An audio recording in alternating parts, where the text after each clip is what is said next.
VIP are VVIP security ఇది ఇండియాలో the biggest problem గా మారింది. నాకు తెలిసినంత వరకు ప్రతి 250 మందికి ఒక పోలీస్ మ్యాన్ ఉండాలి. కానీ ప్రెసెంట్ 1200 మందికి ఒక పోలీస్ ఉన్నారు. దీని మీద పోలీసులకి ప్రెషర్ పెరుగుతుంది, వర్క్ టెన్షన్ పెరుగుతుంది, వర్క్ మీద ఇష్టం పోతుంది, అండ్ ఒక సామాన్యుడికి లేదా ఒక సిటిజన్ కి సరైన న్యాయం జరగదు. మీరు గమనించే ఉంటారు, పోలీస్ స్టేషన్ కి వెళ్ళినా ఆర్ ఎక్కడైనా సరే ఒక ఇష్యూలో పోలీస్ తో ఇంటరాక్ట్ అయినా సరే వాళ్ళు చాలా రఫ్ గా మాట్లాడతారు. ఎందుకంటే పని చేయాల్సిన వాళ్ళకంటే తక్కువ మంది పని చేస్తున్నారు. సో ఆ భారం వాళ్ళ మీద పడుతుంది. రెండోది, ఈ వ్యవస్థని పాలిటీషియన్స్ కానీ, విఐపీస్ కానీ, లేకపోతే మంచి పలుకుబడి ఉన్న బిజినెస్ పీపుల్ కానీ పోలీస్ వ్యవస్థని కీలుబొమ్మలా వాడుతూ ఉంటారు. కానిస్టేబుల్ స్థాయి నుంచి డీజీ స్థాయి వరకు ఎవరికి కూడా ఇవ్వాల్సిన విలువ ఇవ్వరు. ఎవరికి ఇష్టం వచ్చినట్టు వాళ్ళకి సెక్యూరిటీ పెంచుకుంటా పోతారు. ఇప్పుడు ఇండియాలో ఒక ఎమ్మెల్సీ అయినా సరే, ఒక మినిస్టర్ అయినా సరే, ఎమ్మెల్యే అయినా సరే ఇమీడియట్ గా సెక్యూరిటీ వచ్చేస్తుంది. సెక్యూరిటీ అవసరం ఏముంది? ఇప్పుడు మీ పక్కింటోడు ఎమ్మెల్సీ అయ్యాడు, అతనికి ఒక థ్రెట్ అనేది ఉండదు. ఉండనప్పుడు 2+2 సెక్యూరిటీ ఎందుకు? లేకపోతే 4+4 సెక్యూరిటీ ఎందుకు? మన స్టేట్ లో ఎంతమంది ఎమ్మెల్సీస్ ఉన్నారు కామెంట్ చేయండి. లేకపోతే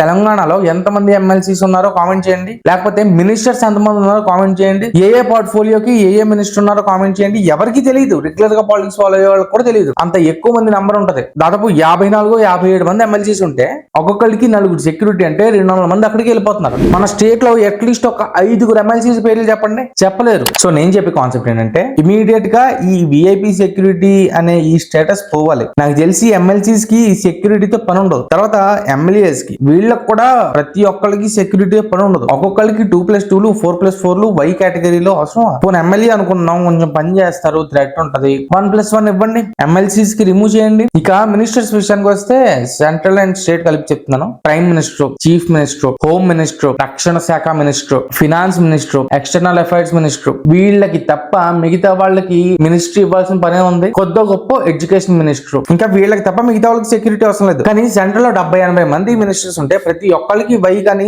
Z+ కానీ ఇస్తారు. అంటే ఒక్కొక్క మినిస్టర్ కి పని చేయడానికి 30 నుంచి 40 మంది ఫోర్స్ మినిమం గా చెప్తా. ఇక స్టేట్ లో ఒక్కొక్క మినిస్టర్ కోసం 8 నుండి 16-24 మంది వరకు స్టాఫ్ పనిచేస్తూ ఉంటారు only for security. For example దేవాదాయ మంత్రిత్వ శాఖ ఉంది. ఆయన తీసుకునే డేంజరస్ డెసిషన్స్ ఏముంటాయి? ఆయనకి సెక్యూరిటీ అవసరమా దేవాదాయ శాఖకి? లేకపోతే బీసీ వెల్ఫేర్ కానీ, ఎస్సీ వెల్ఫేర్ కానీ, ఎస్టీ వెల్ఫేర్ కానీ ఉంటది. వాళ్ళకి సెక్యూరిటీ అవసరమా నిజంగా? లేకపోతే ఇండస్ట్రీస్ మినిస్టర్ ఉంటది, వాళ్ళకి కొద్ది గొప్ప ఒక 2+2 4+4 ఇస్తే బాగానే ఉంటది, సరిపోద్ది. లేకపోతే సివిల్ సప్లైస్ ఉంటది, వాళ్ళకి ఒక 2+2 4+4 ఇస్తే ఒక అర్థం ఉంటది. దాదాపు స్టేట్ లో 10 మంది మినిస్టర్స్ ఉంటే ఒక 6-7 మందికి మాత్రమే సెక్యూరిటీ అవసరం, మిగతా వాళ్ళకి అవసరం లేదు. మిగతా వాళ్ళకి ఒక 1+1 2+2 ఇస్తే బాగుంటది. ప్రతి ఒక్కరికి ఎస్కార్ట్, ప్రతి ఒక్కరికి సెక్యూరిటీ. ఎటుపోతుంది రాష్ట్రం, లేకపోతే ఎటుపోతుంది దేశం? కేవలం వెనకాల గార్డ్స్ ఉండి వాళ్ళ విఐపి స్టేటస్ కి తప్ప గత 15 ఏళ్లలో లేకపోతే 25 ఏళ్లలో ఎంత మంది మినిస్టర్స్ మీద అటాక్ జరిగాయి, లేకపోతే ఎంత మందికి థ్రెట్ వచ్చింది? సో ఈ కల్చర్ అనేది ఇమీడియట్ గా మారాలి. లేకపోతే ఎంత బడ్జెట్ ఉన్నా సరే అది మీరు కామెంట్ చేయండి. ఉంటా.